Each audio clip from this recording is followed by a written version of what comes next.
Hi, Helen from crystalsandcrochet.com here.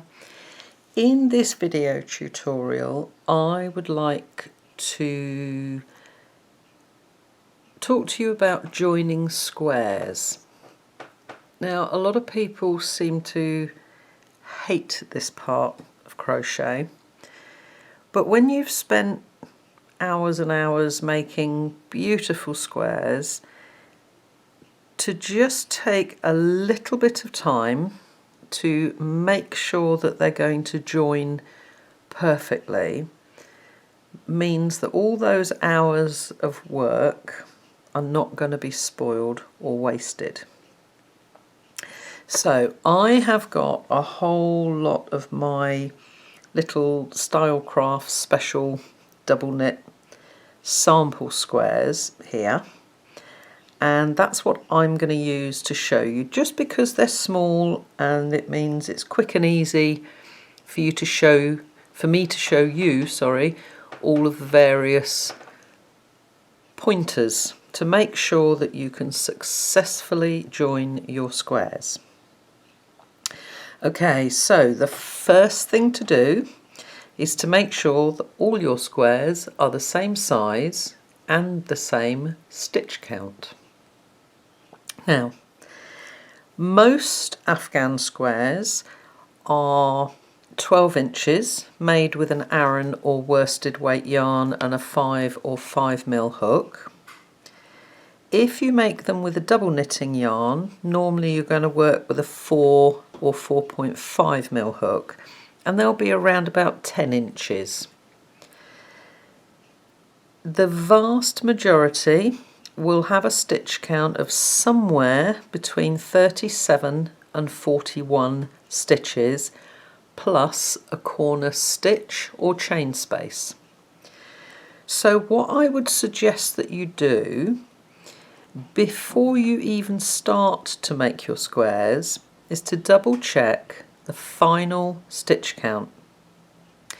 And then as you're making each square, when you get to those last 2 rounds, if you need to adjust the height of your stitches to make them shorter or taller, to make your square smaller or bigger, you can. Obviously, when you've got squares made by lots of different designers, each designer is going to work with a slightly different tension, so it is really worth making sure that you double check everything before you actually come to join. One of the little sayings that my students in hairdressing used to get thoroughly fed up with was, failing to prepare is preparing to fail. Okay, so preparation is the key. If you've spent months and months or even years making loads and loads of different squares and you've got all sorts stacked up in a corner somewhere, then it's not too late. You can still adjust everything. Just make the extra round to adjust. So settle your squares out, double check the final stitch count, go with your largest stitch count. So if you've got squares that are 41 stitches, then you need to make all of your other squares 41 stitches. It will just make life so much easier for you. Okay, you might need to add 1 round of single crochet just to get the sizing right, the stitch count right, or you might need to add a couple of rounds. Okay, but just take your time to make sure that everything matches and works out.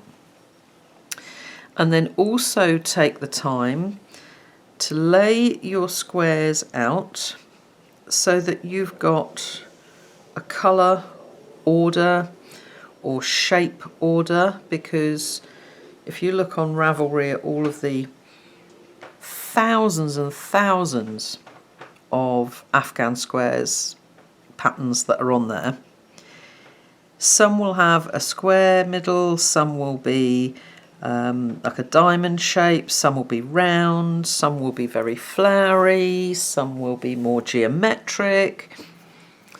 Just get everything laid out so that you feel completely happy with the colours, the balance, everything within your pattern. If you're following a pattern, for instance, like my Dreamweaver or Rose of Avalon, there are different sized squares in the pattern. It's designed that way, and each square is designed so that they join together properly, so you won't have any problem with stitch counts. This is more if you've just got a whole random selection and you're putting something together yourself, okay? But get your layout right. And then once you've got your layout right, we'll count, this is row 1, so this is the top row, but we're going to start joining at the bottom here. But what you don't, well, what very few people have would be a table big enough to spread out a whole blanket, say for a double or king size bed, and you don't want to be grovelling around on the floor, crawling around on your knees, etc. So let's think about our health and well-being, and just take the first row. So this is 1, this is 2, put 2 on top of 1, put 3 on top of 2, and keep going all the rows. So what you'll end up with is piles, okay? And then as you start to join your squares, all you've got to do is pull the next row down, and you can keep working. So if you've got 20 rows of squares, you've just got some nice little piles of squares. You just pull the top one off each time as you go, just to make it easy for you. Normally, the best way to join squares, you'll work across first of all. If you're left-handed, you're going to go from left to right. If you're right-handed, you're going to go from right to left. Then once you've done that, you're literally going to turn the whole thing round. So you'll literally do that, and you'll now have joins coming down this way. So then all you're going to do is work across this way. Okay, so it really is quite simple when it comes to joining. There are continuous join methods out there. You're more than welcome to try those. There's also join as you go methods. Polly Plum from Every Trick on the Hook has a fantastic video on a join as you go method, what I call the hook through join as you go method. This video is where we're going to be joining in strips or rows, okay? So once we've got all our layout planned, etc., then the next thing to think about, let's use these two. When you're working in the round, the right side of your stitches is always going to face you. Let me just zoom in a weeny bit. Okay, so if we've got the right side of our stitches showing and we are right-handed, the top 2 loops where we have that V will be to the right or before the post. Okay, if you're left-handed, it will be the opposite way round. Okay, so your 2 top loops where you have this V here will be before your stitch, and it's purely because when you're left-handed you work the opposite way round to right-handed. Okay, so that is our first stitch there with the 2 top loops, that V, before the post of the stitch. And let's say that is square number 1 on the bottom row that we're going to join. Then we're going to have the first square of the second row, but this is upside down. So you can see here the way the V comes. You've got the point of the V, or the narrowest part of the V, is before the post. If you look at this one, they're the opposite way round. So the narrowest part of the V is after the post. So when we're working into a corresponding stitch, there's the first one on this square.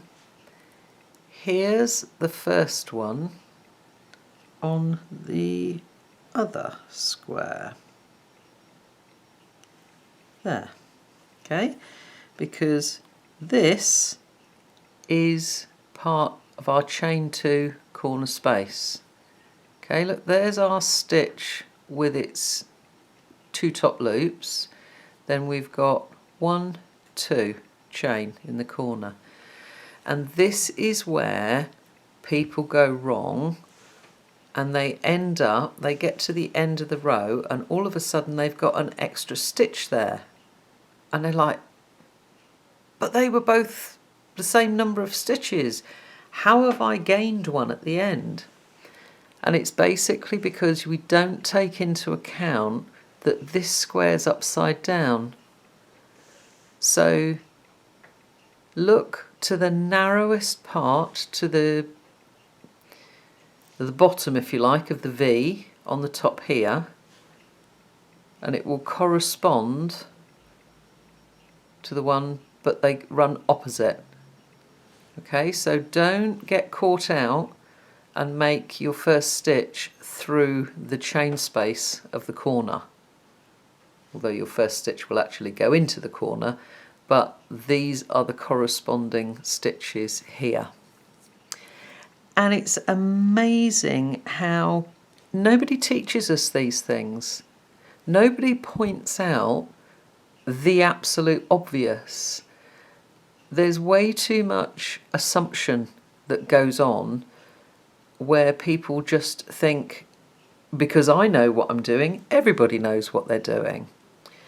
But when we first start, it's little things like this that actually are quite simple and obvious, but we don't know, so it's not simple or obvious to us. Okay? So that is how you are going to match your stitches. Okay, so when you look at that V, the smallest, or if you like, the point of the V is in front of the stitch when the square's the right way up, and it's behind the stitch when it's the wrong way up. A little bit like when you're working in rows and you're constantly turning your work, everything becomes opposite when you're working on the wrong side, and it's the same when you're working upside down. It all becomes opposite. Okay, so that's how we make sure that we match our stitches perfectly and that we don't suddenly gain extra stitches when we come up to the end. Okay, so now I would like to take you through just a few joins. I have got quite a few video tutorials already for crochet joins, but the main thing with this video tutorial is to make sure you join successfully. So I'm not going to go into major detail on the actual join, but I am going to look at the pointers and particularly where 4 squares join. Okay, so let's look first of all at joining with a yarn needle. Okay, so effectively sewing our squares together. There's two main ways of doing it. This is Whipstitch, this is Mattress Stitch. Okay, so Mattress Stitch will give you a much flatter join. If I just zoom in a bit and hold that up, you can see that it's a completely flat join. That's the right side of your work, that's the wrong side of your work. If you look at the Whipstitch, essentially the stitch is just rolled over. Again, it's fairly flat, but you can see the yarn. This is great if all of your squares end in the same colour. This will almost be invisible. Let's just look at the wrong side. Okay, so again, you can choose if you want this to show, or hardly show, shall we say, on the right side of your work, then join your squares wrong side up. That's your Whipstitch, that's your blanket stitch. Oops, sorry, wrong way. Okay, so let's start with the blanket stitch. Don't worry about this being loose, okay? And what you don't want to do is pull this tight, because what it will do is pull everything out of shape. Let me just loosen that off a little bit. Have it so that it is maybe a decorative part. Make sure that you've got a nice long tail. I would say at least 6 to 8 inches. And sorry for those of you that don't work in inches, I don't know what that is. It's going to be about, what, 15 centimetres, something like that. I still work in old money. Okay, so I've joined 2 squares together. I've started in the chain 2 corner space, and then I've matched each stitch as I go. When you're working Whipstitch, essentially what you're doing is rolling the stitches together. So you always work from back to front, like that. Okay, so let's just grab 2 other squares. Okay, so when it comes to moving across to the next pair of squares, you're literally going to just carry on as if they're still the same. Okay, so we've come into the chain 2 corner space, so we're going to do exactly the same. Come in to the chain 2 corner space from back to front and make a stitch, although it will go across. Don't worry about that yet. And then you're literally going to come under both of those top loops, so bottom of the V, bottom of the V. And you can, if you want to, just tip your squares up slightly. Bottom of the V, bottom of the V. And just as you work across, just gently, not too much tension as you work across. If you stitch your squares together too tightly, they will pull out of shape and your blanket or bag or jacket or whatever you're making will be all wonky. Okay, and we just carry on like that all the way across. Okay, let me just show you with the Whipstitch.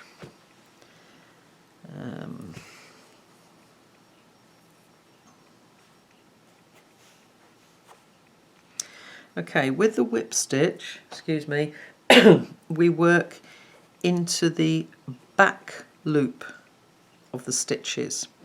Okay, and that's what gives us this lovely flat join. Okay, so I'm using obviously a contrasting yarn to make it easier for you to see, but you can almost hide the join completely. If you're using the same colour as one of your squares, then you'll hardly notice the join at all. Okay, so here I've come into the last stitch. As you work into the corner, rather than going into the corner itself, let me zoom in, come into the back loop of that first chain and the back loop of the second chain. So that's your corresponding stitch, if you like, and pull through. Now with Whipstitch we effectively work in a zigzag. So when we move over to our next square, we've come down here, so we're going to go across and up. So into the back loop of that chain space and into the back loop of that chain.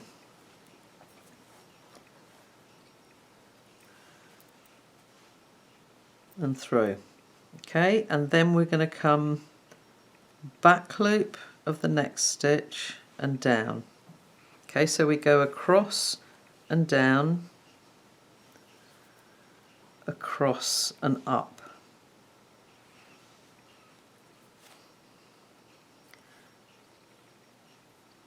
Across and down,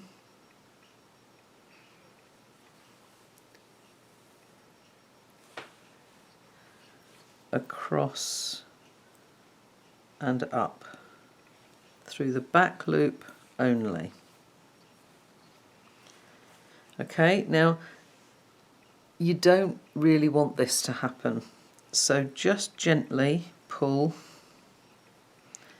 and bring this a little bit closer together so you've hardly got any gap there, and just carry on and work across. Okay, so I'm just going to finish these off and then we're going to turn and come down, and I will show you particularly working where 4 squares meet.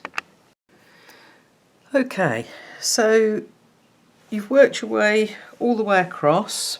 Make sure you leave yourself a reasonable amount of tail end, as I said before, at least 8 inches either side. And then you're literally going to swing the whole thing round. Okay, so again, let's start with our whip stitch one. And we're going to start exactly the same. So from top to bottom into the corner first. Whether it's a corner space or stitch doesn't matter. But remember, you're rolling. So there's my first stitch at the top and my first stitch at the bottom. Let me just zoom in so that you can see that a little bit more clearly. Okay.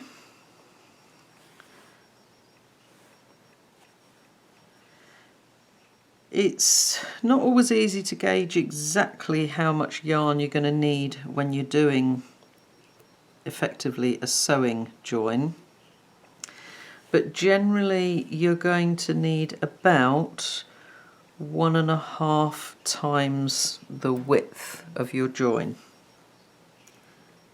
Okay, so we just keep working all the way through.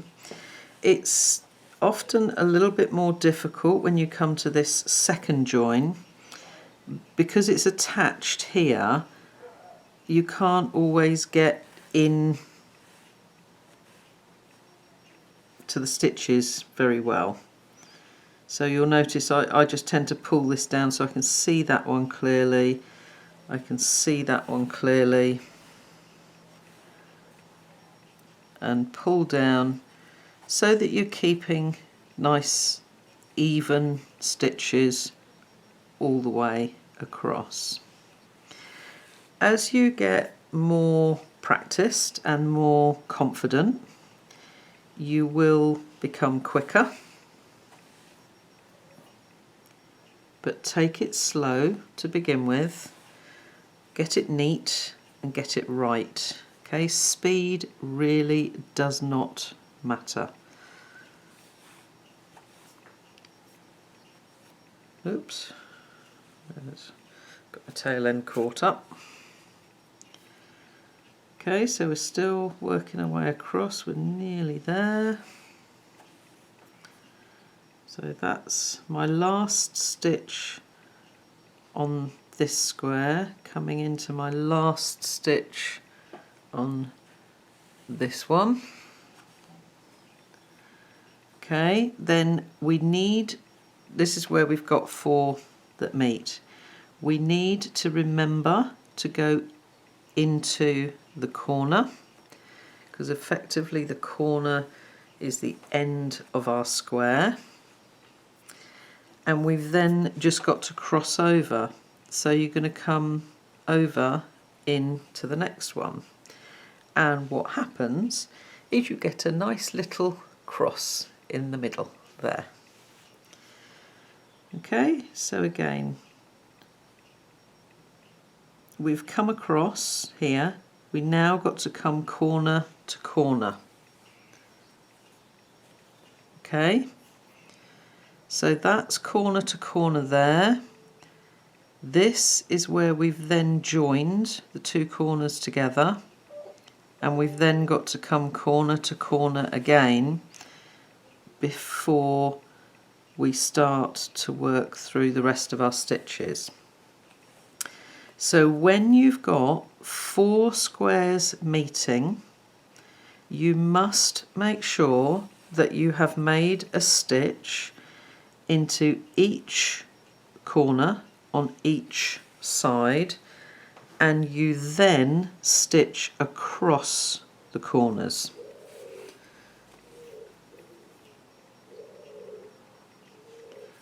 And just keep working. Let me just do a few more stitches. There we go. Okay, so we've come with a normal roll from corner to corner, which from here to here. So that's where we came across there. Then we've gone across into the other corner, and we've then gone corner to corner. Okay, because otherwise there would be nothing in this corner, or it won't hold properly. Okay, and you can just tighten it up slightly if you want to by just lifting those stitches and rolling them back. There we go. Okay, so that's how we do that corner join on Whipstitch. Now if we look at our mattress stitch, now with this one, remember we're working in the back loops and we're working effectively in zigzags. So if we start at the top, this is our corner coming into our, oops, sorry, out of shot, that's because I'm too zoomed in. There we go. So back loop to back loop. Oh. Back loop to back loop, and then we come across and go in the opposite direction. So back loop to back loop, across, opposite direction, back loop to back loop. So we're coming down, across, up, across and down. Okay, I'm just going to whiz along until we get to this corner. Okay, so this one that I'm doing now is the corner, okay, the chain link of the corner to the chain link of the corner. Then what you're going to do is essentially cross over. You've already got a stitch made into this chain link, so you need to go into the next chain link. And again, let me just zoom in so you can see you've already got a stitch made into that chain link, so it's this one here that we want to come into to make sure that we've got a stitch made into each of those chain links. And then you just carry on back loop to back loop, working across and up, across and down, across and up. Okay, so with this one you get like a diagonal cross with a whip stitch. With the mattress stitch you get a straight cross where they come down. And again, you can just ease that in a little bit more tightly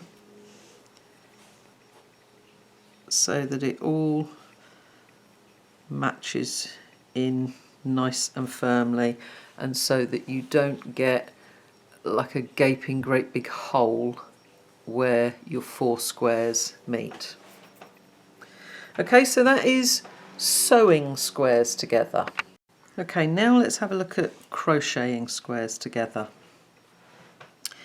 The simplest, well, one of the simplest ways of joining squares is to single crochet them together. Now, when you single crochet squares together, you're going to get flat one side and a ridge the other. So all you need to decide is which side do you want flat, which side do you want as a ridge. Okay, I'm just going to work so that the ridge is going to sit on top.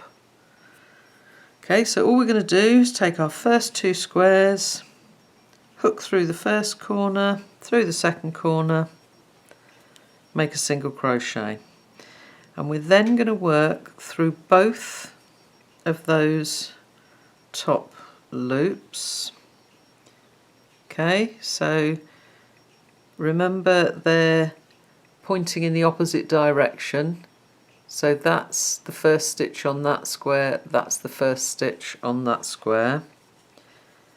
And just single crochet. Once you've got that first stitch, it actually then becomes much easier as you work across.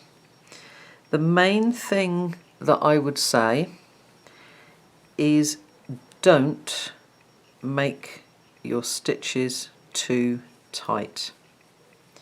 Very, very tempting when you're working with single crochets to use a tighter tension than you do on taller stitches. If you need to go up a hook size to do your join, then do. But what you don't want is for these stitches to be too tight, because it will pull and pucker your work, it won't sit flat, and it really won't look nice. Okay, so just to show, here's our last stitch on this square. That one looks as if there isn't one, but there's that last V there for us to work into. Okay, and then finish off by working into the corner. Okay, so as I said, we get this, oops, let me just pull that through. We get this ridge that sits proud on top of our squares. If you look at the other side, what you get is just almost a stitched effect. Yes, it's a little bit like the reverse side of the Whipstitch. In fact, it looks exactly the same as the reverse side of the Whipstitch. Okay, but where the Whipstitch will give us a flat join, the single crochet join will give us a ridge that sits up on top. You can see there how much it sits up on top. But on the back it will be completely flat. So if, for instance, you've got squares that have got a lot of front post stitches and there is a sort of a raised and quite textured look in the squares, like with my Dreamweaver pattern, this can, no, not Dreamweaver, anyway, this can look really effective. Or if you've got solid coloured squares, let's say you're doing a blanket for a child and you've got really big, fun, bold, bright coloured squares, then to do a contrasting join where you get that raised effect and lots of texture, it can make it much more fun for a child to have lots of texture. Okay. So again, as we work over to join the next two squares, we're literally just going to go straight into those corner spaces, make a single crochet, and then just work across in your stitches exactly the same as you normally would. So I tend to sort of flick this one forward and look, and you can see at the back where that stitch is that you need to go into. Okay, so you don't necessarily have to look at the top of the stitches all the time.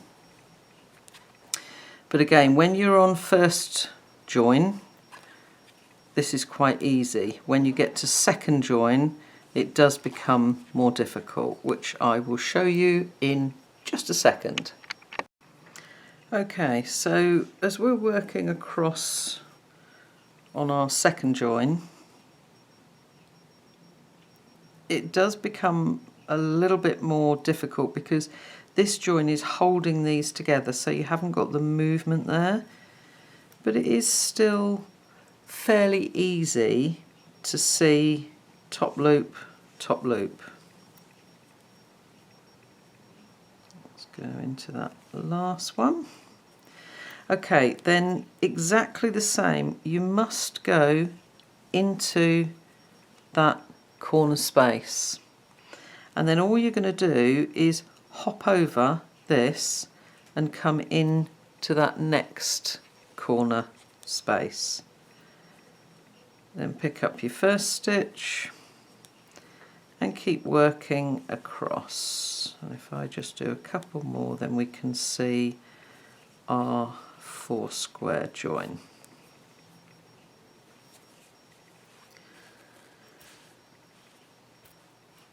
Okay, so there's your 4 square join. So again, no holes. All you've done is literally trapped this join between these 2 corners and these 2 corners. Okay, so you've got a nice join. There's no holes there apart from the spaces in the actual squares themselves.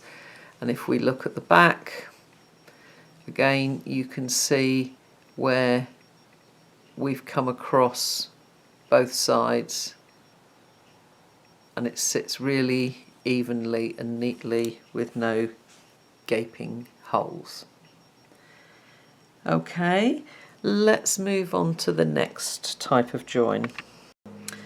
Okay, the surface slip stitch join. Some people call it the flat zipper join. The most important thing with this is to remember to keep your yarn underneath your squares, okay, particularly when you're coming down this way. We'll get to that. Okay, so a really flat join, quite decorative. Obviously I'm using a very, very different colour here, and you'll see quite clearly how this can be a really fun join. Okay, so back loops, this is worked in. So back loop of this corner, back loop of this corner. Now when I'm doing this, I tend to use no tension at all. I might just sort of keep my finger on that yarn, but essentially I just tend to scoop it up with my hook and pull through. Also, you may notice that normally I'm a knife hold, a pencil hold, sorry. Normally I hold my hook like a pencil, but for this join you will find that you need to use a knife hold, okay, because your hands just get in the way if you try and do it the other way. Okay, so into the back loop, into the back loop, roll your hook and pick up the yarn and pull it through. Again, with this join, it is really important, no tension.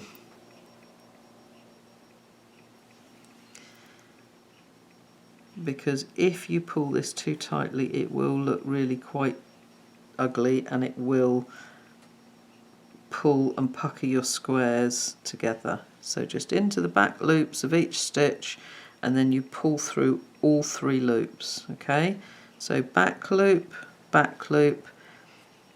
scoop up the yarn, pull it through that back loop, and that loop. Okay, so let's zoom right in. Oh, out a bit, a little bit out of focus. There we go. Okay, so completely flat, sits on the surface of your work. That's what it looks like from the back, almost like a running stitch. But you get this sort of like chained effect that sits on top of your work. Okay, so exactly the same as with the Whipstitch. When you get up to the corner, go into the back loop of the corner, back loop of the corner, and then join these 2, back loop and back loop. Okay, and I'll catch up with you when I come down towards joining all 4 together. Okay, so when you finish one side, make an extra chain at the end before you pull the yarn through, because that is the stitch that you will work into for your border round. Okay? Okay, so then when you're coming across on second joins, this is where if your yarn is not underneath your work, you will come into a world of trouble. So make sure that you are right underneath. Let's just get this right. Okay. And as you can see, as you start to come up here, because this is quite tight and flat, it does make it a little bit more difficult getting into, oops, where's my yarn gone? That's it. Getting into those stitches. But because this is probably the most common problem that people have, is joining across 4 squares. This is particularly why I want to show you this part on all of the different joins. Okay, so I've come into last stitch, so now I need to come into the back loop, she says. I've got some new glasses today and they really, I can't see what I'm doing. Oops. Back loop, there we go, back loop, hook up that yarn and bring it through. Okay, now whenever you're working into the back loop of a chain space, it's always going to be the one next to, so like we've got a stitch here, so as we're coming across here we're going to work into this chain. When we were coming down this way and working from this stitch, it was the chain space before. Okay, so we've worked into that one, so we're now literally going to jump across and work into the back loop of that chain space in the next two corners, and then on into the stitches and carry on as before. Again, remembering we're not using any tension here at all, not holding the yarn at all. I'm literally just letting it pull up through so that we have this lovely chained effect on the top there. Okay, so let's look at a slightly more lacy join. This is one of my favourites. This is actually a single crochet chain 3, but you can do it with a chain 1, like in Heart of Friendship, I believe, or a chain 2, which I think we did in the first part of Whispers from the Past. Okay, and when you come to the middle, there's a 1 diagonal and 2 diagonal, which is what gives you the fill-in in that space. So we start off going from corner to corner, and then we come down and we work alternating or opposite stitches as we go across. So let me show you. Excuse me. Oops. Alright, let's just get my slip knot. Okay, and again I'm using very different coloured yarns so that you can see really clearly. Okay, so single crochet in the corner of square 1. Let's do a chain 2. And single crochet in the corner of the second square. And basically you're going to work with your squares back to back. Chain 2, come down into the first stitch, chain 2, come up to the second stitch, single crochet, chain 2. Going to come down, skip a stitch, single crochet, chain 2. Coming back up, skip a stitch, single crochet. And remember, because we're looking at the back of this, again our stitches are after the post, whereas the one we're looking at the front, our stitches before the post. Chain 2, skip a stitch, single crochet, chain 2, skip a stitch, single crochet. Okay, so it's a really quite quick and easy one to do. If you've got some fairly lacy squares, it's a really nice simple join to use. I'm not sure who it is that did the flat braid join, but you can find video tutorials etc. for that. and the way that you join across the middle is sort of similar. Okay, so we've come into the last stitch on this side. We skip one and come into the corner, chain 2 and come down into the corner. Okay, so we've done corner to first stitch, and then we skip a stitch, single crochet with chain 2s in between, skip a stitch, single, skip a stitch, single, just working backwards and forwards all the way across,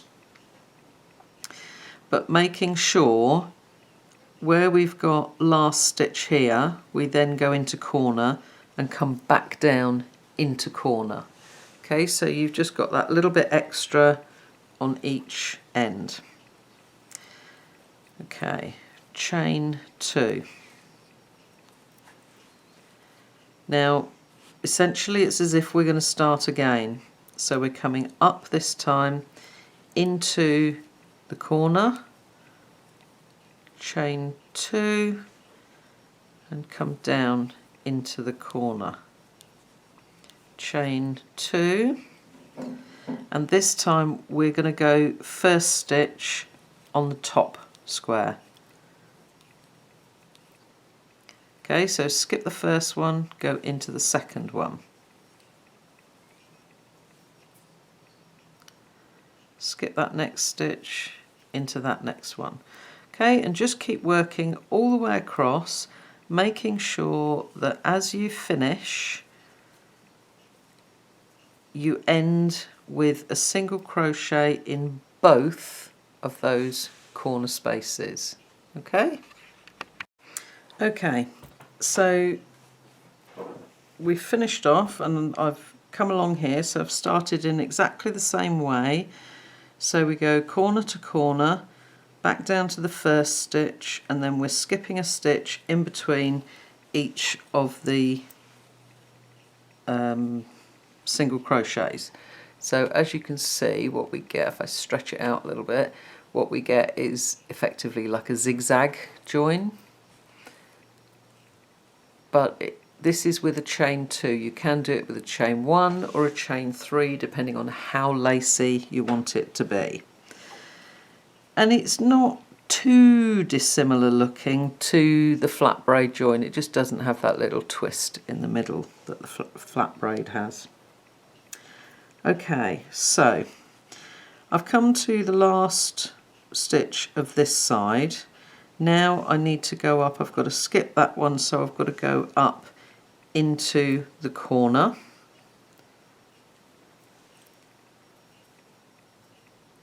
Chain 2 and come down into this corner. Okay, so each corner will have 2 single crochet in. So I now need to go across to this corner here. So what I'm going to do is chain 1, slip stitch around that, diagonal, and chain 1, and then single crochet in that corner. Okay, so let me just move things around so we can see. Okay, so I've gone corner to corner, or rather corner to corner, and then in order to work across to the next 2 so that we don't have this great big hole in the middle here, all of these are chain 2. This is a chain 2 and a slip stitch. Okay, if you were doing a chain 1 join, you would do the same thing. Chain 1, slip stitch, chain 1. If you're doing a chain 3 join, then you would need to chain 2, slip stitch, chain 2. Okay, just to get the right sort of size and amount of stitches in there. Okay, so we've come into the corner, chain 2, and then come back down into the other corner, single crochet. So each of our corners has got 2 single crochet. Then again we're going to come up and into that first stitch. Okay, so when you've done corner to corner, you're going to come up into the first stitch. Then when you come back down, or if you've come down into the first stitch, when you go back up, skip and move across. Okay, and just continue like that all the way across. Skip one and stitch one in. Okay, so you can see how you've joined across that middle, but it's because you've slip stitched around the diagonal, you've got to stick a join that's not going to move, and there's no sort of gaping great hole or anything in there.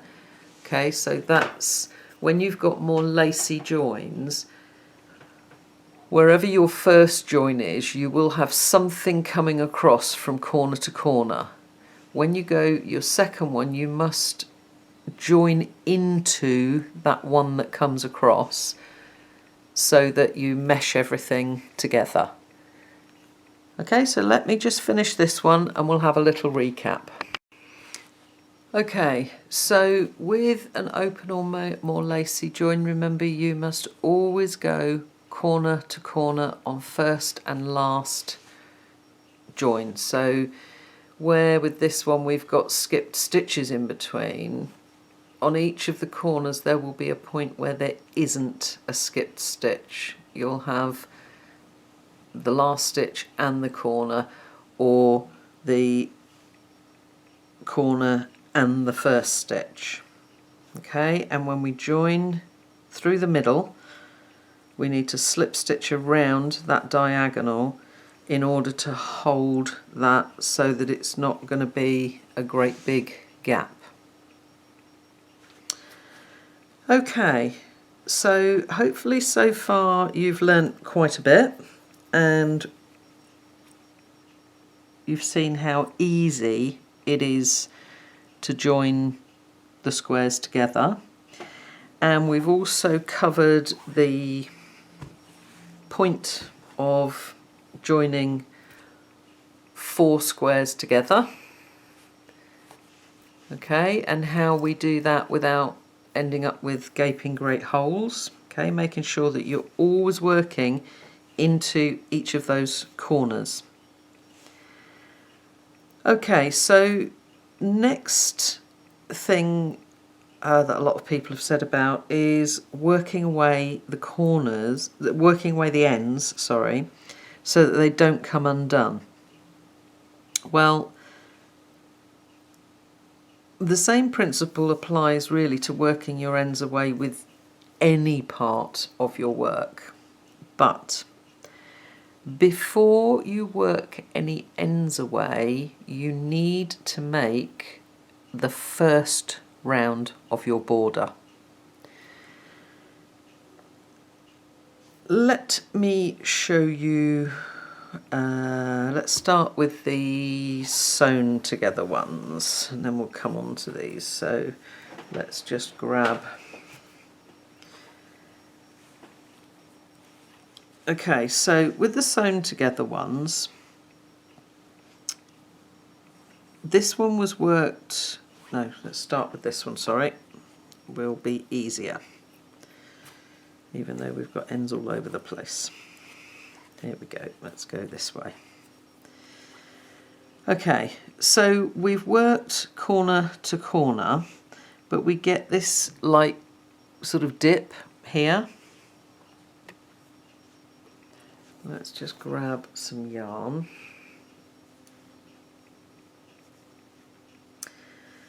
The vast majority of the time, most borders will tell you to start, you know, in the last stitch and work a corner and then work your way across. Again, most of them will be a round of single crochet to begin with, very often just with a single crochet, chain 2, single crochet, corner. So it's really, really simple stuff. So as I'm working across, the things that you need to remember are that where you have a join, you may or may not have created extra space. So you just need really to be aware of what we're doing here. Okay, so here's my tail end just sort of flopping about the place, but it joins this corner to this corner. If I make a stitch into this corner space and then across into this corner space, all of a sudden there's no gap. Let me zoom in, show you. Oh, whoops, too far, sorry. There we go. Okay, so our join basically hasn't created an extra space for a stitch. I'm just going to undo this one. Okay, so where you've just got a loose thread like this, pop your hook back through and pull it back through that corner space one more time.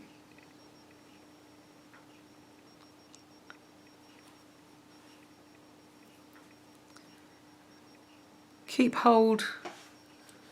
Hang on, let me zoom out a little bit. Sorry, it's a weeny bit too close. There we go. Okay, keep hold of that tail end. Single crochet into the corner space, working over that end and the next couple of stitches, but only about 2. Okay, so that tail end is now trapped in there. Okay, and you can see how this sits quite evenly. Unless you work really, really loosely, you will find that this works absolutely fine for you. Okay, so let's do a few more. Right. Okay, now where we had that dip, like we've got here, it's gone. Okay, we've now got a straight edge coming across. Now to work away your, where have my needles gone? Here we go. To work away the tail end of your join, which is now here,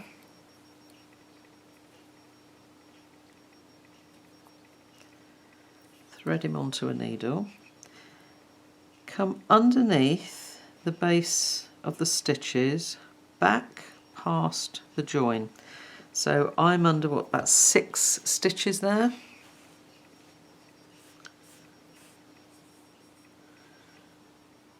Again, don't pull too tightly, okay, but pull it firmly through. Now, when you're working away tail ends and you absolutely do not want them to come undone, never put your needle back where it just came out of, okay? So either come back to the stitch behind and then push back through, or come to the stitch, oops, can you see that, sorry, come to the, sort of the stitch in front and come through. And what you'll find will happen is that that can't move, it can't pull out, but also when you come back through, you'll get points where the yarn will actually catch in so that no matter how hard you try, that is not going to pull undone. Okay? And if you just, let's give it a little wiggle because I've just pulled it a bit too much there. Okay? So no matter how hard you pull, that's not going to come undone. If you snip that right up to the edge there, it's well caught in there, it's not going to come undone, no matter how many times you wash it, whatever, not going to come undone. If all you do is crochet over your ends, they will not be held in place firmly enough.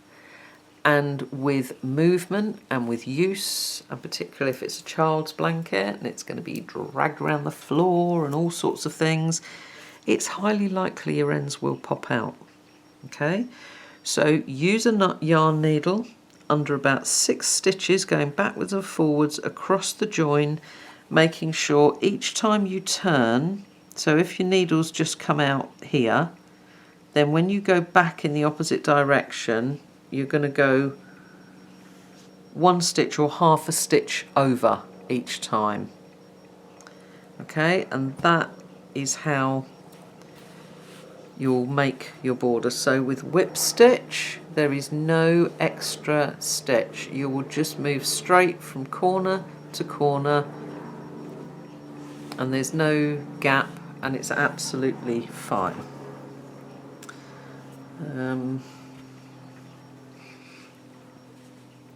With Mattress Stitch, because you've come into the back loops, what you've actually done is you've flattened this. Oops, sorry, you can't see a thing there, can you? Let me zoom out. I'm too close. There we go. Okay, with Mattress Stitch, what you've done is you've flattened this out. So you've created extra space. Yeah? So you may well find that you need to make an extra stitch in there. So let me just show you.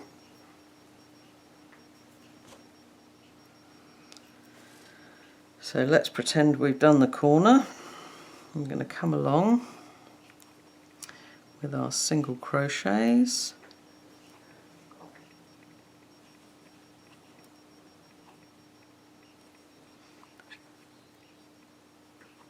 Okay, let's zoom in a bit. Okay, so into the corner. Now, if you feel that that much space doesn't need a stitch, fine. Or if you want to do like a 2 together and another 2 together, fine.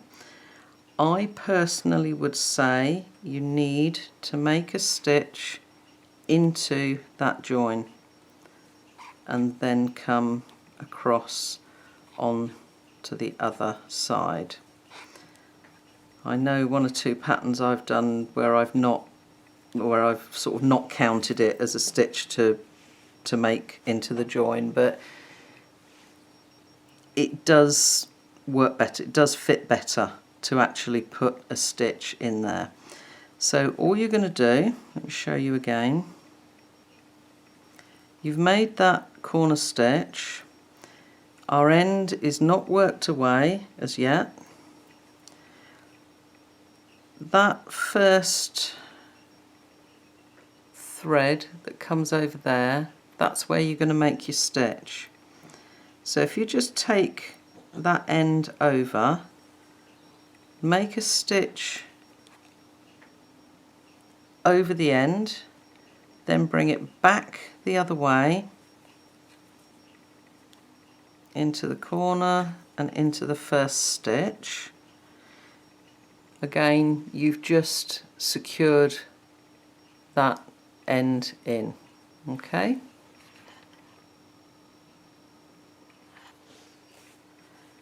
So with a whip stitch join,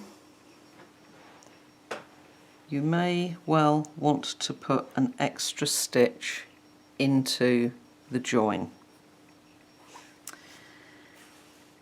With your single crochet and your surface chain,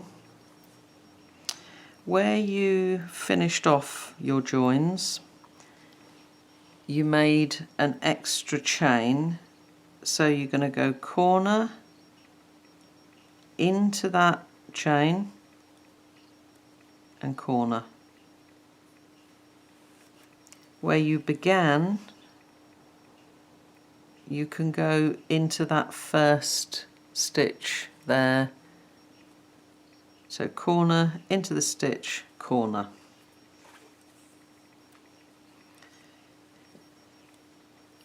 This is quite an interesting one because the single crochet join sits up and is raised. There's a really neat way to work this away. And I think it works really, really well. So I would do my first round as a back post half double crochet. Okay, so just back post half double crochet in each stitch.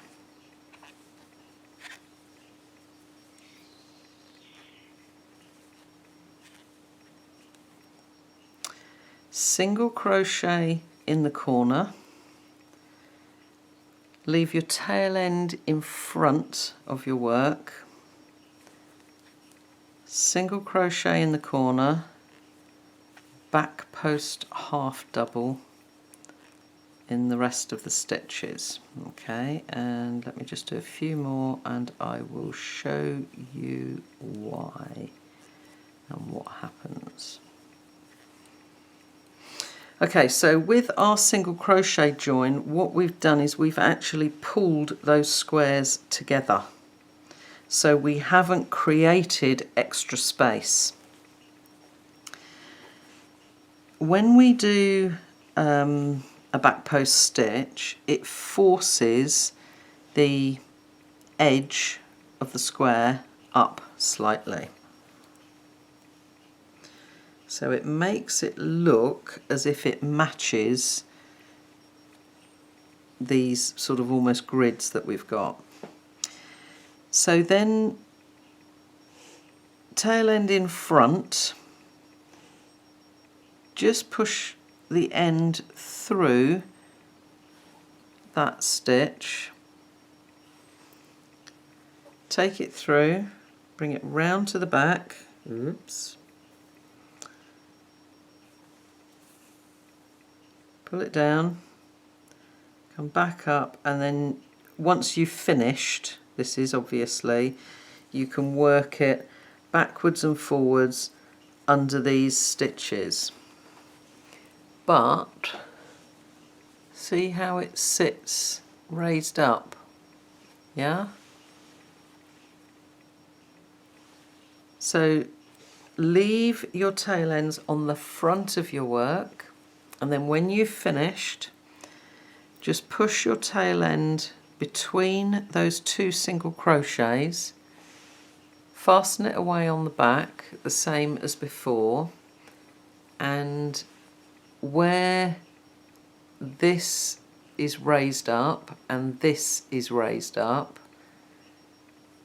you get this really nice sort of grid effect that then carries on into the border as well. Okay? With the last one that we did with this, because we've got a single crochet here, one here, and a chain 2, we've added quite a bit to it, okay, because this is not going to sit up here in our join, it sits down here. So when we're working a border on a piece of fabric that we've made in rows, we know that a single crochet counts as 1 stitch, a double crochet as 2, a treble as 3. Okay, and that's because that's the height of the post of the stitch. So we've got a single crochet post there, a single crochet post there, and a chain 2, which actually means we've got 4 stitches there. So if you want your border to sit beautifully straight and neat and even, you need to add the number of stitches that you've created in that space. Okay, so if I just pop in a couple of single crochets here to start us off. Okay, so we've got a chain 2 space that we need to make a stitch into. We've then got the post of a single, that's 1, a chain 2, 2, and the post of a single. If you can, try to sort of split the post of the single rather than going all the way around it. We've then got our corner and then our stitches as we go across. Okay, so now that sits evenly. Okay, so if it was a single crochet chain 1 single crochet, it would only be 3 stitches across. If it's single crochet chain 3 single crochet, it's 5 stitches across. Okay, so 1 for each single crochet plus 1 for each chain. This is a chain 2, so we went 1 round the single crochet, 2 in the chain 2, 1 round the single crochet. Okay, and that will then make your border sit nice and evenly, and it will allow this to sit where it's meant to and be as open as it's meant to be. Okay, so whatever lacy type of stitch you're doing, think about the height between squares. Okay, so a single crochet is 1, a double crochet is 2, a treble is 3. So if you've got some crazy sort of join going on, think about the units of height in the stitches or the number of chains, and that is how many stitches you will need to add to that join to make it sit correctly. If you just went single crochet in the corners, you would actually be pulling that together, which would mean this couldn't sit out properly. Okay, so you need to allow the space to allow your join to sit flat and even here. Okay, and again, when you work your ends away, you're just going to work them away normally under those stitches. Normally, for me, I prefer to work the ends from my joins away after I've done 2 or 3 rounds of the border. Okay, just because I like to be able to get my ends really secure, but I also like to make sure that I've got absolutely no mistakes in my joins or the first round of my border. Okay, but there are some beautiful, beautiful Afghan square patterns out there, some absolutely gorgeous ones of all sorts of different shapes and sizes. So with planning, it's very, very easy to get things to join together. Like for instance, I've got quite a lot of the smaller Afghan squares, like the 12-inch, 10/12-inch ones, but I've also got some bigger 20 to 24-inch squares, like A Walk in the Garden, like Sweet Caroline, Foxfires, Moon's Shadow, and there are going to be some more bigger ones that I'm going to be doing as well. And I've designed those to be the same size as 4 12-inch squares joined together. Okay, so you can very easily work out joining different sections of squares together. It just takes a little bit of planning and a little bit of thought. I hope this has helped you. I hoped it's taken a little bit of the mind-boggling mystification out of joining squares together. I hope it's encouraged you to try different types of joins. The most important thing is enjoy it.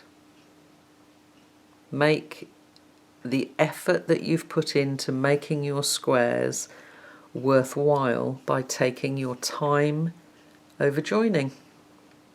Okay, thanks for watching.